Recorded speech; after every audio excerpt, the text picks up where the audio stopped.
I have heard critics rave about Blade Runner 1982, saying it's a great achievement and one of the most visionary sci fi films of all time. These folks must be looking for something very different than I. I can understand why I did not watch it in high school. I had not yet acquired a taste for dark or dystopian art forms. My life was just too happy and simple. I tried to watch it sometime during college, but could not get past the first 15 minutes or so. First, it was inexorably slow and boring.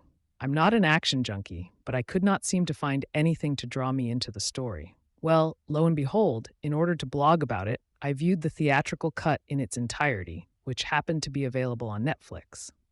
I still don't get it. The film is an adaptation of a Philip K. Dick novel called Do Androids Dream of Electric Sheep? It is done in film noir style in a futuristic setting. This style is difficult to pull off today since it has been caricatured for so many years. Yet Blade Runner does not really add anything new to it except the setting. Everything from the sleazy backstreet crime culture, to the lilting saxophone music, to the cheesy streetwise detective narration, the fatalistic love interest, except instead of a prostitute or struggling actress, the lady love is a misunderstood robot. Even the femme fatales are robots. Did Ridley Scott intend this to be comical? He did much better with Alien. Oh wait, that was 3 years earlier. Harrison Ford was never a great actor, but I thought he was better cast as Han Solo in Star Wars and as Indiana Jones. The special effects were sufficient for their time, but after Star Wars set the bar 5 years prior, I don't think it deserves too much credit in that department either. And while we're on the big names, Vangelis wrote much better music for Chariots of Fire. Oh wait, that was a year earlier. I am not saying that film noir can't be done effectively today. Just look at the narrative portions of The Watchmen as an example.